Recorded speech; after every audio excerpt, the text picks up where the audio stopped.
In this video, let us discuss about softmax. So we all know that the activation functions are the building blocks of neural network. So now in this session, let us try to understand how the softmax activation function works in multi-class classification problem. So the softmax activation function is described as a combination of multiple sigmoid. So we know that the activation function is an integral part of a neural network. So just imagine a neural network without an activation function. What will happen? It will just act like a simple linear regression model, right? So this means that activation function gives non-linearity to the neural network, right? So let us try to understand how this activation function basically work and how does it try to solve multi-class classification problems, right? So the softmax activation function is described as a combination of multiple sigmoid. So we all know that sigmoid returns values between 0 and 1, right? So basically, these are the probabilities of a data point belonging to a particular class.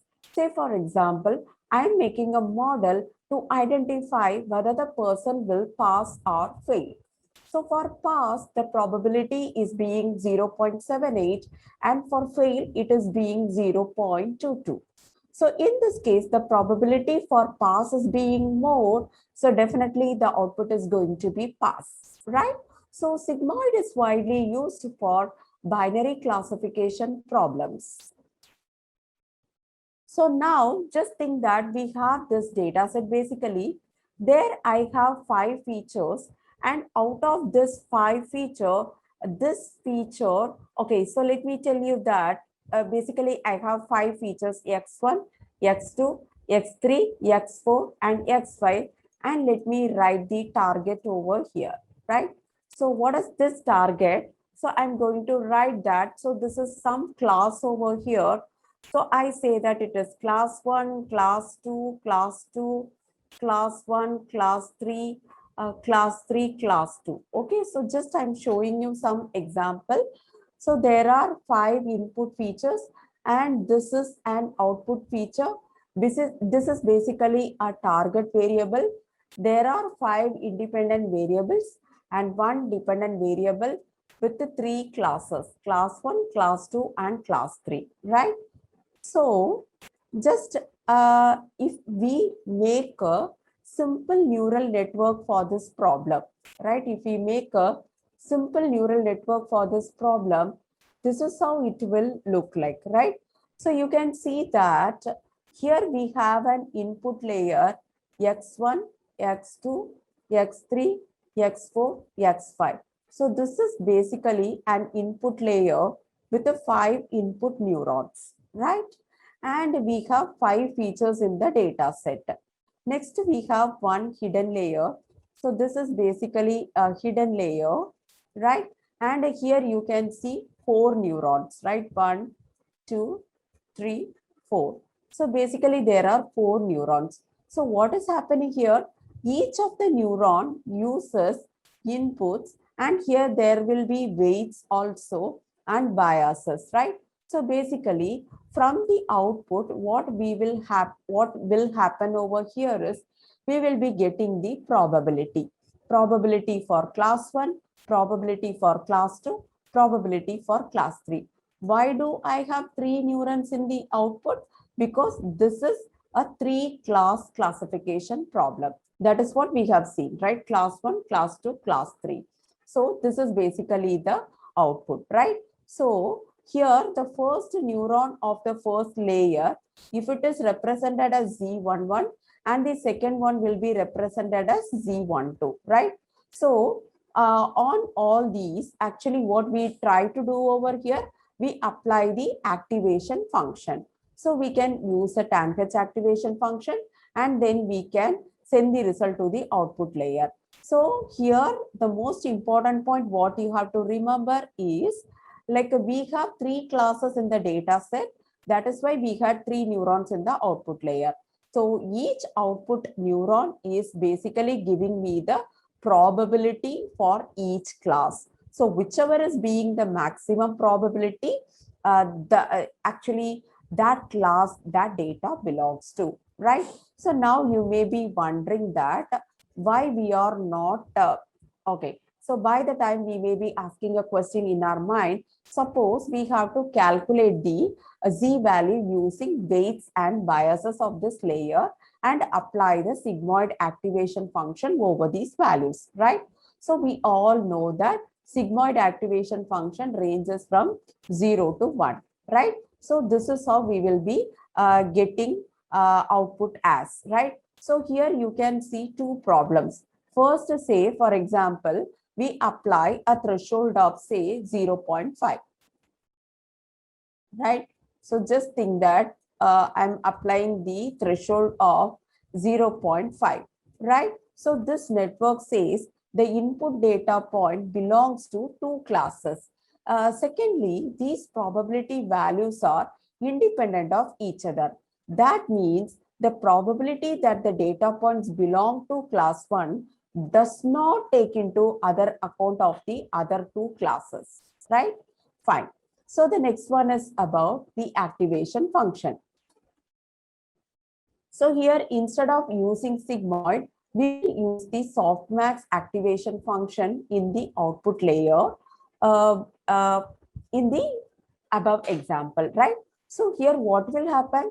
The softmax activation function will calculate the relative probabilities, right? So say it could be like we may be getting three probability scores over here, right? So in our example, so let's see how the softmax activation function actually works, right? So similar to the sigmoid activation function, the softmax function returns the probability for each class, right?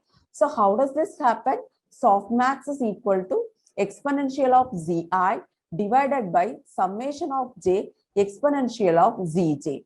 So let us try to understand. So this also works similar to the sigmoid activation function, but the softmax function returns the probability for each class, right? So what is this Z basically? This represents the values of values from the neurons of the output layer.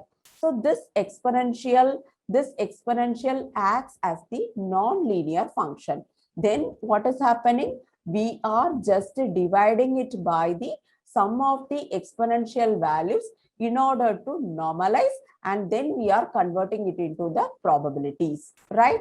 So this is what we are doing, right? So let us try to understand this little more, right? So let us take the same thing. So here we have to find out the value of Z21, Z22 and Z, right? So this is what I am basically trying to get it, right? So for example, let this be, let this be what I'm getting over here is, let me show you. See, Z21, Z22 and Z23, right? So this is basically equal to 2.33, and this is, see, just like an example, I'm taking this minus 1.46 and let this be equal to 0.56, right? So in this case, what will happen? Now what will happen? The softmax activation function is applied to each of these neurons, right? So this is basically, I'm saying that 2.33, this is basically minus 1.46, this is 0.56, right? So this is how it appears. So what I'm going to do now, I'm applying a softmax over here, softmax of Z21. So this is softmax Z22. This is softmax Z23, right? So this is what we are doing, right? So once what will happen now? We will be getting the probability values that the data point belonging to the respective classes, right? So we all know that sum of the probabilities is always equal to 1, right? So let us try to solve this case now. Okay, So let me calculate for the first one. The first one, what I'm writing, e power 2.33 divided by what I will be having, e power 2.33 plus e power minus 1.46 plus e power 0.56. So when you calculate, you will be getting the answer as 0.83827314, right? Similarly, let us find for the second one, e power minus 1.46 divided by, again the same denominator, e power 2.33 plus e power minus 1.46 plus e power 0.56. Okay, so when you do the calculation, what we are getting, 0.01894129, right? So let me work on the third one. The third one is e power 0.56 divided by e power 2.33 plus e power minus 1.46 plus e power 0.56, right? So here also we are getting answer as 0.1427857. So now let us try to understand what has happened over here. It is very clear that here we are getting the probabilities, right? So this one, this is the second one, and this is the third one. So which is maximum over here? It is so obvious that this is being the maximum, right? So this is being the maximum. So we can say that this input belongs to class 1. So if the probability of no, like in case if the probability of any other classes are being changed, then the probability of the class could change. So what I try to say is, in case if you change input, any other input, so whatever output it actually correspond to, accordingly we will be getting the maximum probability. So do you understand the meaning? And I mean, do you understand the concept that is behind the softmax activation function? So softmax is basically used to solve all the multi-class classification problems. So this activation function is being applied in the output layer all the times, right? So all the times this is what we do, right? Hope this is clear to you. Let us discuss about cross-entropy loss. This is not going to be a new concept to you because we know about cross-entropy in machine learning, right? But how this cross-entropy loss is being used in neural network and deep learning, right? So let's have a recap about softmax, and then we will continue with that, right? Fine. So look at this tabular column, and you can see an image over here, and this image is, yes, you're right, it's a panda, right? Fine. So we are able to recognize that.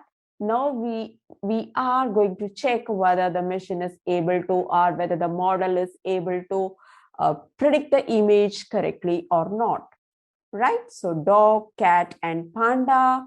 I think the model is trained through three different inputs, actually three different images. So I think it must have been trained with 10,000 or 2,000 images, but it had three classes actually. Dog, cat, panda. Panda are the three classes over there.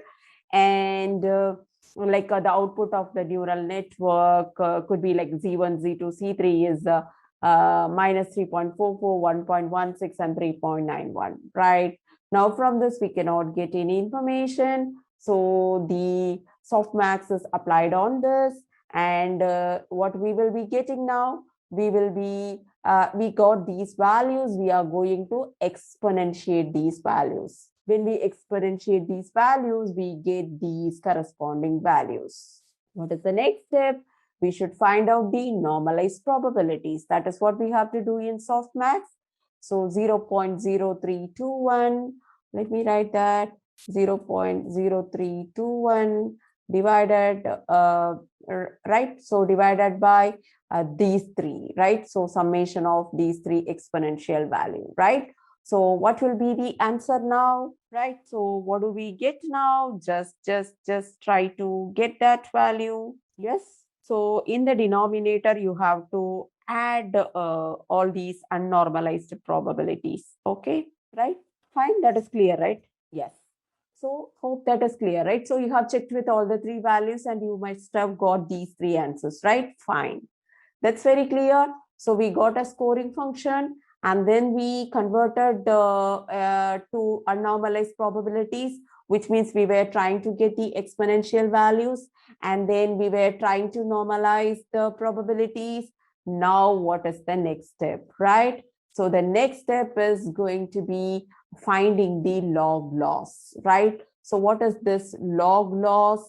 Log loss is going to be here like minus y1 log y1 hat minus y2 log y2 hat, right? Minus y3 log y3 hat, right? So what are these y1, y2, y3? y1, y2, y3 tell us about the actual values. So we have seen, right, dog means it can be written as 100, cat could be 001, right? So again, how it is considered, right? And what is this y1 hat? Y1 hat value, right? So substitute in this, when we substitute in this, what do we get, right? So it is a panda image, right? So what do we get? The logarithm of the predicted value, this part is being calculated, right? So the logarithm of this part is being calculated. So like there is the actual value. What is the actual value? That could be 1 into 0.9, sorry, 1 into, minus log 0.9393. So what will be the output now? 0.0626. So according to me, the loss is actually very less, right? The loss is really less, right? So always we try to increase the predicted value of y so that the log loss will be less, right? Clear with that, right? So let me take an example. Like, so there is an image for cat, dog, right? Goat, and say horse, right?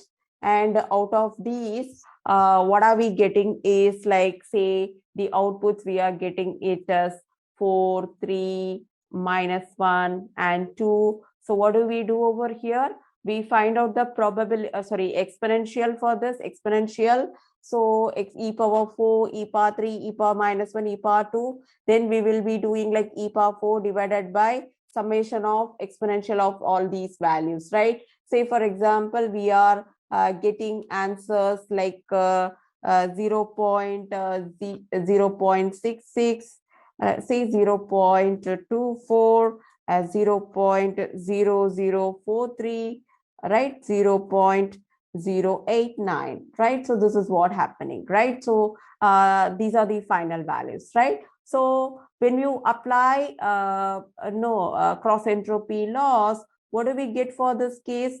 Minus y1 log y1 hat minus y2 log y2 hat minus y3 log y3 hat minus y4 log y4 hat, right? Because basically we have 4 classes over here.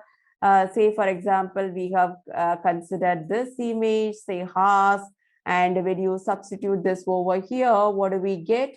Minus log of 0.089, right? So first, let us understand the network first. So we know that we feed, we have input neurons, we have output neurons, and in the middle we have hidden layers, and we give all the input features, and finally we are getting some predicted probabilities, right? So what do we do now? We want to find out this loss, and like, say you are finding out the loss, right? When you substitute in this, say for example, you are getting some bigger loss, say for example 3.22 or something like that, right? Okay, so you are getting some loss now.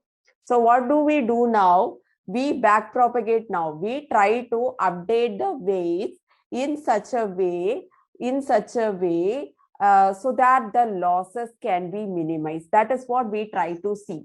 Okay, so in the second time, there may be a chance that the loss may be reduced to 2.67 something, right? So this is how we try to back propagate again and again to reduce the log loss. So when the log loss will be minimum, so when can we consider the model as a good model?